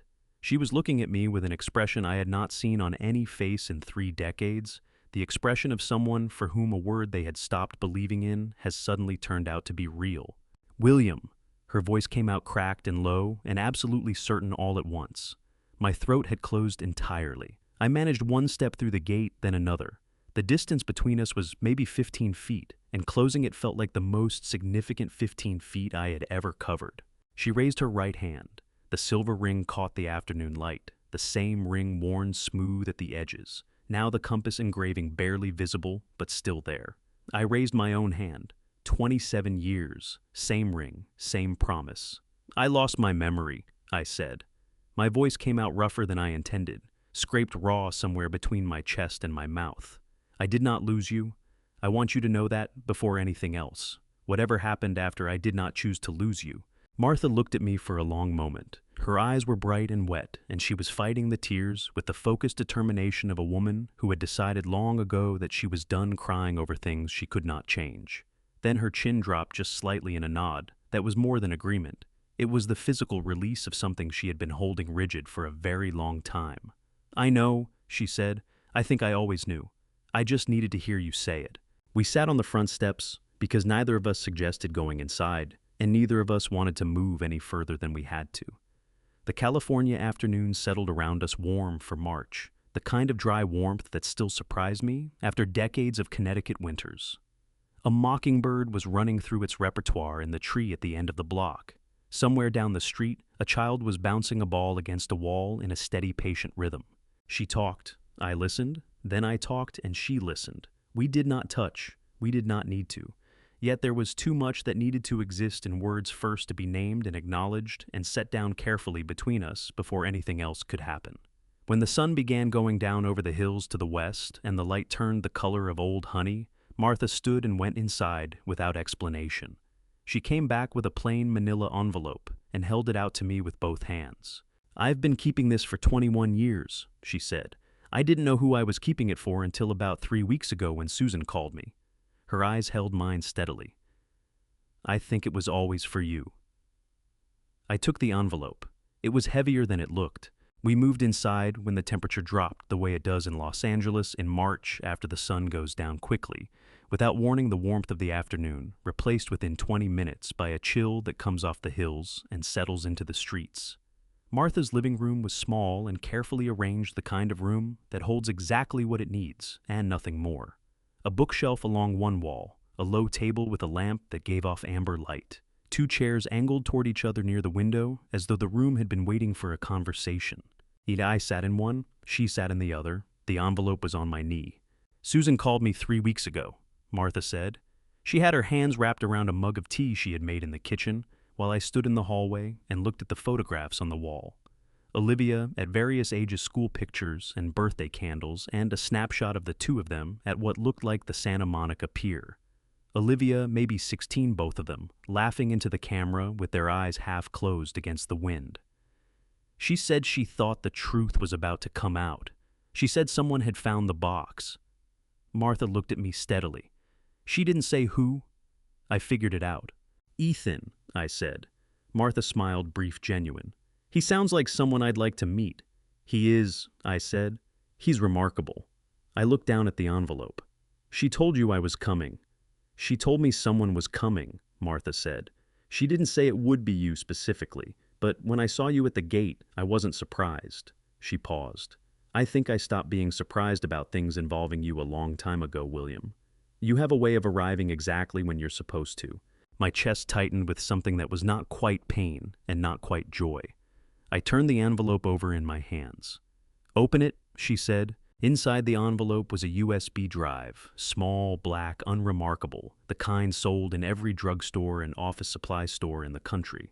Beside it, held together with a binder clip, was a stack of printed pages. The top sheet was a document index, handwritten in Martha's careful accountant's script, transaction records, internal memos, email, correspondence, shell company, incorporation. Documents, bank wire confirmations.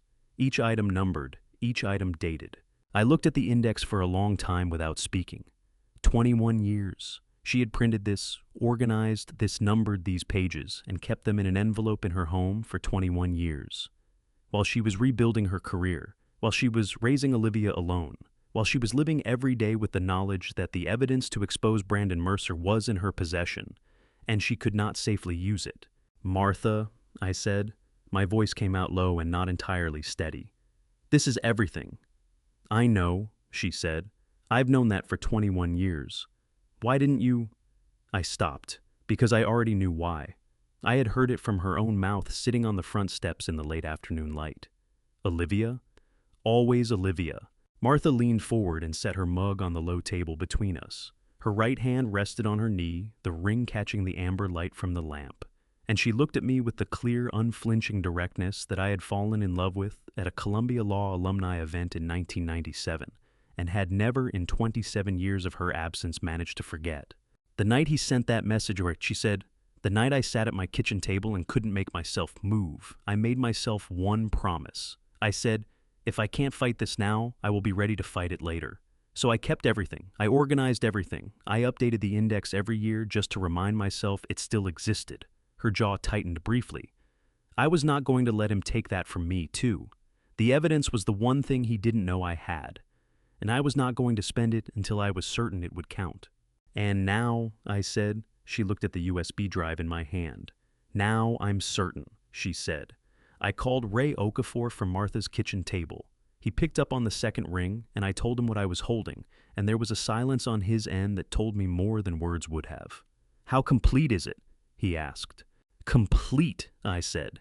"Indexed, 21 years old and entirely intact." I looked at Martha across the table. She had her hands wrapped around her mug again, and her eyes on mine, and her expression was the particular stillness of someone who has waited a very long time for a specific moment and is now watching it arrive. It covers everything from the original Mercer Property Group transactions, wire transfers, shell company filings, internal communications, the source data array. Before he altered it, another silence, longer this time. "Bill," Ray said finally, and his voice had shifted into something careful and deliberate. "With what she has and what I have, we are not looking at a civil case with criminal implications. We are looking at a federal criminal case with a civil case attached to it. The difference matters. A lot." He paused. "The USB corroborates the pattern. The pattern corroborates the Harborview transfers. Together, they establish a course of conduct going back 21 years. That is not circumstantial. That is a record." Another pause. "Brandon Mercer is going to deeply regret the day he decided Martha Parker was someone he could afford to underestimate." I looked at her across the table as Ray said that. She had heard it. The kitchen was small and Ray's voice carried. She did not smile. She did not react with any of the visible satisfaction I might have expected. She simply nodded once, the small, certain nod of a woman who has known something for a very long time and has just heard someone else confirm it out loud.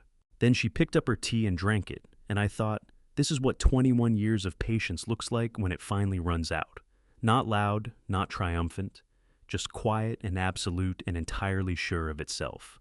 "Tell Diane Walsh to expect a call from me tomorrow morning," I said to Ray. "We're ready." I hung up. The kitchen was warm, and the lamp in the living room threw amber light through the doorway, and outside the window, the Los Angeles night had settled in completely. The city spread out below the hills in its endless glittering expanse. Martha refilled her tea without asking if I wanted any, and set a second mug in front of me without comment. I wrapped my hands around it and felt the warmth move through my palms. There was a great deal still to be done. Court filings, legal strategy, the slow machinery of federal justice working its way toward a conclusion that was still months away. I knew that better than anyone.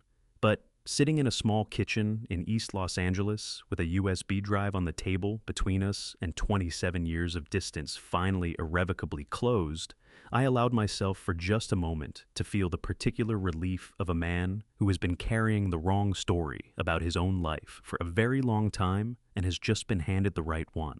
Diane Walsh had been practicing federal litigation in Los Angeles for 18 years, and she had the particular energy of a person who had spent nearly 2 decades in courtrooms where the stakes were high and the paperwork was higher.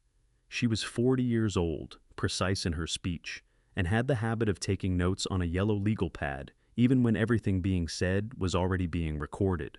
When I walked into her office on Wilshire Boulevard, the morning after my conversation with Martha, she stood up from behind her desk and shook my hand and said, without preamble, "Ray Okafor has told me the outline. I've looked at the Delaware filings he sent over. Show me the USB." I showed her the USB. She spent 45 minutes reviewing the index documents on her laptop, while I sat across from her and drank coffee that had gone cold. Twice she stopped and asked me a precise technical question about the timeline. Once she put down her legal pad and looked at the ceiling for a moment with the expression of someone assembling something complicated in their head. Then she looked back at her screen and kept reading. When she finished, she closed the laptop and folded her hands on the desk. "Mr. Carter," she said, "in 18 years of federal practice, I have rarely seen source documentation this complete for a case this old. Whoever kept this understood exactly what they were preserving and exactly why it would matter." "She was a trained attorney," I said. "She knew what evidence looked like." Diane nodded. "That explains the index." She picked up her legal pad. "Here is what we are going to do. On the civil side, I am filing a complaint in Federal District Court, Central District of California, on behalf of Martha Parker and Olivia Parker as co-plaintiffs. The defendants are Brandon Mercer personally and Mercer Property Group as the corporate entity. We are seeking compensatory damages for the original financial losses, that is the $2.3 million, plus 21 years of interest, as well as damages for reputational harm and lost professional opportunities. For Olivia, who was 5 years old at the time of the original fraud, the claim rests on loss of parental relationship and emotional damages, a recognized category under California civil law when a third party suffers demonstrable harm as a direct consequence of fraudulent conduct. She paused. On the criminal side, I am referring the USB documentation directly to the SEC's whistleblower division and to the criminal division of the FBI's Los Angeles field office. The referral will note the parallel Connecticut filing you have already made regarding the Harborview transfers. The agencies will coordinate. They always do in cases that cross state lines. "One more thing," Diane said, setting down her legal pad. "You may be wondering about the statute of limitations. Wire fraud and securities fraud carry a 5-year federal limitation, sometimes 10, under FURIA. The 2004 conduct appears to fall outside that window." She paused. "Appears to.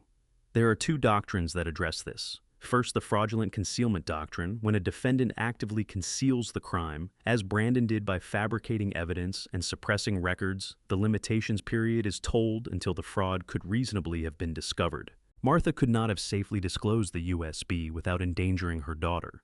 Second, the Harborview Capital. Partners transfers occurred within the last 18 months. That conduct falls squarely within the limitations period and establishes a pattern of continuing criminal activity that connects directly back to 2004. Under the continuing offense doctrine, we count from the most recent act." She looked at me steadily. "Brandon Mercer made one critical error. He never stopped." "How long?" I asked. "For the criminal referral to result in action, weeks not months given the quality of the documentation." She looked at her notes. "The civil complaint I can file within 72 hours. Once it's filed and served, his lawyers will be in contact within days." She set down the legal pad. "Mr. Carter, I want to be honest with you about something. Cases like this, cases where the documentation is strong and the pattern of conduct is clear, often resolve through a negotiated plea agreement before they reach trial. That is not a failure of the system. It is the system functioning correctly. A plea means the victims receive restitution faster, and it means Brandon Mercer answers for what he did, without a protracted legal battle that costs everyone more than it should." "I understand," I said. "Good." She stood, which I understood was the signal that the meeting was concluding. "I will call Martha this afternoon. I will need a signed representation agreement from her and from Olivia before I file." She paused at the door. "One more thing. The work you did gathering the Okafor documentation, revoking the POA, making the initial SEC referral, that was well executed. You used your license appropriately." I thanked her and left. The civil complaint was filed on a Thursday afternoon, 71 hours after our meeting. I was back in Greenwich by then, sitting in my study with the filing confirmation on my laptop screen when Ray called. "He's been served," Ray said. "About an hour ago. His office in Midtown." A pause. "I had someone watching. He came out of the building at 12:30, got in a car, and didn't come back. His lawyers will call by end of day, I said. They already have, Ray said. Diane Walsh's office got the first call at 2:15. Another pause, and I could hear something in his voice that was not quite satisfaction, but was close to it. The professional's version of relief when a long piece of work arrives at the place it was always heading. Bill, he's going to fold. I looked at the ring on my hand. I thought about a 5-year-old girl in a shelter in Queens asking her mother when they were going home. I thought about 21 years of monthly entries in a spiral notebook. I thought about Martha sitting across from me in her small living room, nodding once certain and quiet. I know, I said. The plea agreement was signed on a Tuesday morning in the 3rd week of May in a conference room on the 32nd floor of a building in Midtown Manhattan that belonged to Brandon's legal team. I was not present. Diane Walsh represented Martha and Olivia's interests in the civil component. Ray Okafor had provided his final documentation package to the federal prosecutors the previous Friday. The machinery that we had set in motion in February had arrived as machinery tends to do when it is properly assembled at exactly the place it was always going. I learned the terms from Diane Walsh by phone that afternoon. Brandon Mercer had agreed to plead guilty to 1 count of securities fraud under 18 United States Code, Section 1348, and 1 count of wire, fraud under 18 United States Code, Section 1343. In exchange for the guilty plea, the federal prosecutors agreed to recommend a sentence of 4 to 6 years in a federal correctional facility, with the final determination left to the sentencing judge. He was also required, as a condition of the agreement, to pay full restitution to Martha and Olivia Parker, $2.3 million plus 21 years of calculated interest, which brought the total to just over $3.8 million, and to pay $850,000 to resolve the Connecticut Elder financial exploitation claim relating to my own assets. He was permanently barred from serving in any fiduciary, financial, or real estate management capacity. Harborview Capital Partners, LLC, was to be dissolved and its remaining assets returned. Additionally, as part of the federal settlement record, the 2004 criminal referral against Martha Parker, which had been dropped years earlier for insufficient evidence, was formally documented as having originated from fabricated evidence submitted by Brandon Mercer. It would not restore what she had lost, but it gave the record the truth it had been missing for 21 years. Diane's voice was careful and professional as she read the terms. When she finished, she said, "Martha cried when I told her. She said to tell you thank you." My throat tightened. "Tell her she did this herself," I said. 21 years ago, she made a decision that made all of this possible. I just showed up when it mattered. I drove home from Greenwich train station in the early evening with the windows down, despite the May warmth needing the air. The dogwood in the back garden had come into bloom since I had last been home. White flowers against the green of the lawn, the kind of ordinary beautiful thing that the last 3 months had made me newly grateful to notice. Susan was in the living room when I came in. She was sitting in the armchair near the window with a book open on her lap that she had clearly not been reading. She looked up when I came through the door, and her eyes asked the question before her mouth did. "It's done," I said. I sat down on the sofa across from her. He took the plea, 4 to 6 years federal, full restitution to Martha and Olivia. The Connecticut claim settled separately. Susan closed the book. She set it very carefully on the side table beside her, with the deliberateness of someone who needs something precise to do with their hands. Then she pressed both palms flat against her thighs and looked at the middle distance between us and breathed. She did not cry. I had expected tears. Susan cried easily, had always cried easily. It was one of the things I had loved about her early in our marriage, the openness of it. But she did not cry now. What moved across her face instead was something I did not have a word for, a complicated layered expression that contained grief and relief and shame and something else beneath all of those, something that looked, when I pressed against it with my understanding, like the specific exhaustion of a person who has been bracing for an impact for 21 years and has finally been allowed to stop bracing. Is he, she started, stopped, started again. Does he know that he knows, I said. He has known since the morning he came to this house. She nodded. Her jaw was tight and her hands were still pressed flat against her thighs, and she was holding herself together with a visible effort that made something in my chest contract, with a grief I had not expected to feel for her. Whatever Susan had done, whatever she had failed to do, She was not a cruel person. She was a frightened person who had made the wrong choices from the wrong reasons and had spent 2 decades paying for it in the privacy of her own conscience. "Susan," I said. She looked at me. Her eyes were dry, but the effort of keeping them that way was written clearly on her face. "What you did for Olivia, taking her in, caring for her, sending money for 12 years, that was real. Whatever else was wrong, that part was real." Her chin trembled once violently, and then she got it under control with the focused determination of a woman who has decided she is done falling apart in front of other people. "It wasn't enough," she said. "It was never going to be enough." "No," I said, "it wasn't, but it was something. And right now, something is what we have to work with." She looked at me for a long moment. Then she said very quietly, "Will you forgive me, Bill? Not for Brandon, for me, for lying to you." I looked at the ring on my hand. I thought about the specific weight of 27 years, not the years I had lost with Martha, but the years I had been married to this woman who had been carrying something she should have set down and could not. I thought about the 12 years of entries in a small spiral notebook. I thought about what it costs a person to do the right thing badly year after year, because they do not know how to do it well. "I already have," I said. "But forgiveness and trust are different things, Susan. We lost some trust. We're going to have to rebuild it, slowly, if you want to."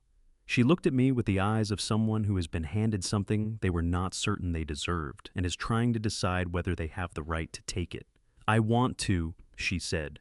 "Then we start there," I said. Outside the window, the dogwood was white against the darkening May sky, and the garden was full of the particular quiet of early evening, and I thought, there is still one more thing. One more truth that cannot wait. I booked a flight back to Los Angeles for the following morning, because Olivia Parker was 26 years old and had spent her entire life without knowing the full shape of where she came from. And I was the only person who could give that to her. Before I tell you the last truth, the one that changed everything I thought I understood about the past 27 years, I need you to do one thing for me. Type ring in the comments if you're still here, if this story has stayed with you, if you believe that some things are worth finding, no matter how long the search takes.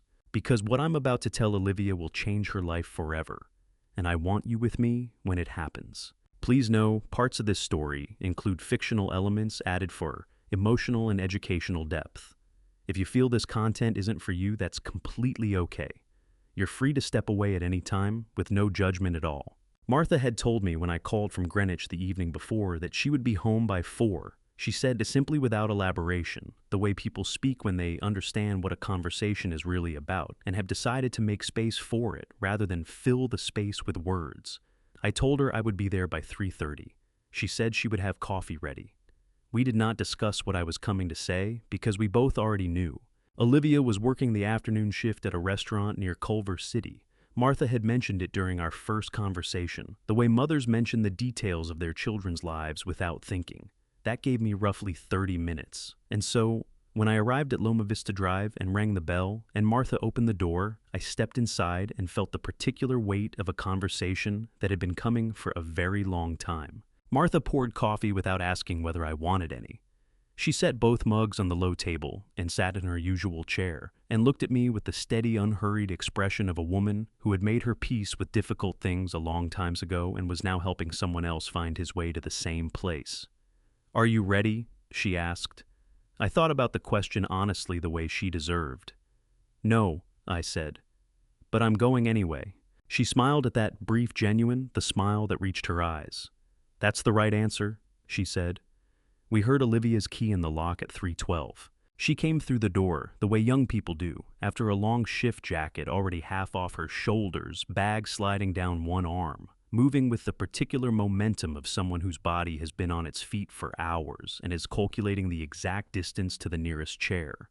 She stopped when she saw me. Her mother had told her his name. I could see that much in the way she said it, not like a stranger's name, but like a name she had been turning over in her mind for the past few weeks, trying to decide what it meant to her. Her bag finished its slide off her shoulder and hit the floor. "Mr. Carter," she said. She was not surprised exactly. Her mother had clearly told her I might come, but she was not entirely prepared either, and the combination of those two things moved across her face in a way that made my chest ache. "Olivia," I said, "I'm glad you're here."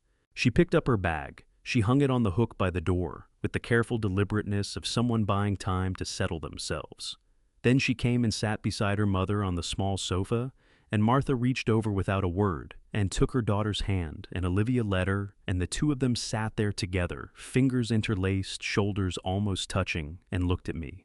I had prepared nothing. I had promised myself on the plane that I would not prepare anything. So I began the only way I knew how to begin something. I did not have a script for, with the plain truth delivered in the right order. I told her about meeting her mother in 1997. I told her about the rings. I told her about the accident on I-95 and the months of lost memory and the apartment in Brooklyn where someone else was living by the time I found my way back to it. I told her about the years of searching and the silence that I had eventually mistaken for an answer. Olivia listened without moving. Her hand stayed in her mother's. Her eyes stayed on mine. She had her mother's directness, that quality of attention that does not look away from difficult things, that stays with the discomfort until it resolves into understanding. I had noticed it at the maple table on that first Saturday morning, and not known yet what I was recognizing. "Your mother," I said, and my voice thickened on those two words in a way I did not try to control. Discovered she was pregnant after the accident. Before she could reach me, I was gone, not by choice, but gone. And by the time I remembered enough to look for her, she had already made a life. She had already made you. Olivia's jaw tightened. A muscle moved in her cheek. Her free hand came up and pressed flat against her sternum, not dramatically, not with the performance of grief, but with the particular pressure of someone trying to keep something from expanding too quickly inside their chest. "So you're saying," she said. Her voice was controlled and careful, the voice of a person measuring every word before it leaves their mouth. "You're saying that your father," I said. "Yes, I am your father, Olivia, and I have no right to ask you to feel anything about that. I only ask you to know it, to have it as true information, to do with it whatever you decide." The room was very still. Outside, a car passed on Loma Vista Drive. Somewhere down the street, a dog barked twice and then stopped. Olivia looked down. She looked at her right hand, the hand not holding her mother's, and I saw for the first time clearly the bracelet on her wrist. Thin silver chain, a small charm. The compass. The same compass. She had worn it, Martha had told me, since she was old enough to understand that the vow it represented was something worth keeping. She raised her eyes to my right hand. The ring. The same engraving. She made a sound that was not a word, something low, impressed, and involuntary. The sound of a person whose careful control has been breached by something they did not see coming, even when they thought they had seen it coming. Her hand pressed harder against her sternum. Her mother's grip on her other hand tightened. "She always said," Olivia started, stopped. Her throat moved. She started again. "She always said you would have come back if you had known. She said it my whole life. Whenever I asked about you, that was what she said." She looked at me with eyes that were very bright and very full and fighting hard. I used to think she was just protecting me, giving me a story that was easier than the truth. "She was telling you the truth," I said. My own voice was barely above a whisper now. Every word of it. Olivia's composure broke, then not all at once, not in a collapse, but in the specific and dignified way of someone who has been strong for a very long time and has finally reached a moment where strength is not the right tool. Her face crumpled. The tears came fast and hot down her cheeks, and she pressed the back of her wrist against her mouth and breathed through it with fierce, deliberate control. Martha put her arm around her daughter's shoulders and pulled her close and said nothing because there was nothing to say. I stood up from my chair. I crossed the small living room. I stopped in front of Olivia, and I waited because this was her moment and her decision, and the only thing I could offer her was the willingness to be present for whatever she chose to do with it. She looked up at me. 26 years old, her mother's eyes, her mother's directness, and something else, something around the jaw and the set of the shoulders that I recognized in photographs of myself at her age and had not until this moment understood was possible to miss in a person you had never met. She stood up. She wrapped both arms around me and pressed her face against my shoulder and held on, not gently, not tentatively, but with the full force of 26 years of a question, finally answered. My arms came around her and I held my daughter for the first time in her life, and the sound that came out of my chest was not something I had planned or controlled or seen coming. It was the sound of 27 years of the wrong story finally being set down. Martha was making tea in the kitchen when we finally separated, giving us the privacy of her absence the way she had always known how to give people what they needed without being asked. Olivia stepped back and wiped her face with both hands and looked at me with red eyes, and the beginning of something that was not yet a smile but was moving in that direction. "I want to know everything," she said. Her voice was rough and certain. "From the beginning, all of it, every part you can tell me." I looked at this young woman, my daughter, and felt something settle in my chest that had been unsettled for 27 years. "We're going to need more than one afternoon," I said. She almost smiled. "I've got time," she said. "I've got the rest of my life." December came to Greenwich the way it always does, quietly, 1 degree at a time, until the ground went hard and the dogwood in the back garden held frost along its bare branches each morning, like something it had decided to keep. The first real snow came on the 22nd, not heavy, just the kind that falls like a question before the serious weather arrives. Ethan had been on school break since the 20th. On the evening of the 22nd, I knocked on his doorframe and asked if he wanted to sit with me in the study. He looked up from his laptop, read something in my face the way he always did, and closed the computer without being asked. Him in the armchair, me behind the desk. The lamp between us putting out its amber light. Outside, snow came down, past the window in slow, unhurried diagonals. "How is she?" Ethan asked. He did not say which she. "Better than I expected," I said. "She passed her accounting certification on the first attempt. She called to tell me, called not texted." I paused. "She sounded the way your father used to sound when something he had worked hard for finally went right."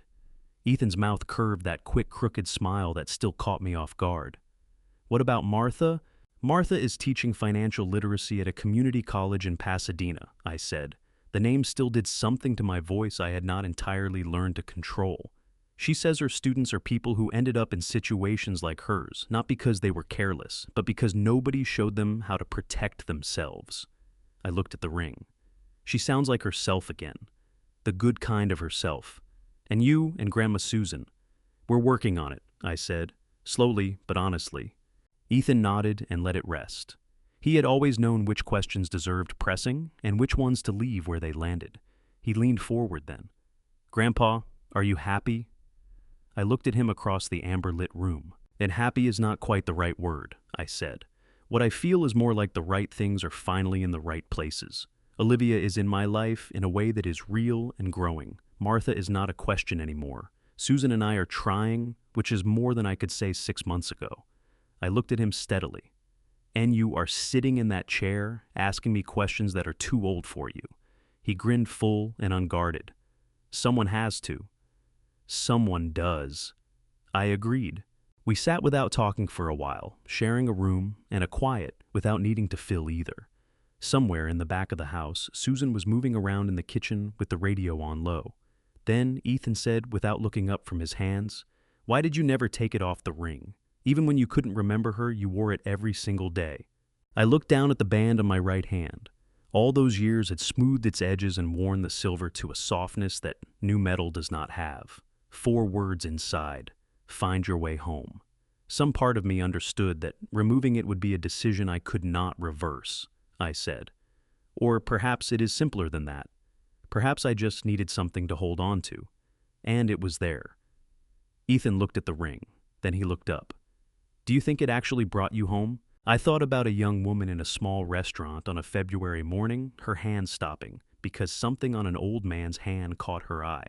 A 14-year-old boy carrying a secret for 3 months. A USB drive kept in a coat lining for 21 years. "Yes," I said. "Not by magic, not quickly, but it kept a door open that might otherwise have closed permanently. And when the right people walked through it," I held his gaze. "You walked through it first, Ethan. Everything started with you." His jaw tightened briefly. He looked at his hands. When he looked up, his voice was steady. "Dad would have liked them," he said quietly.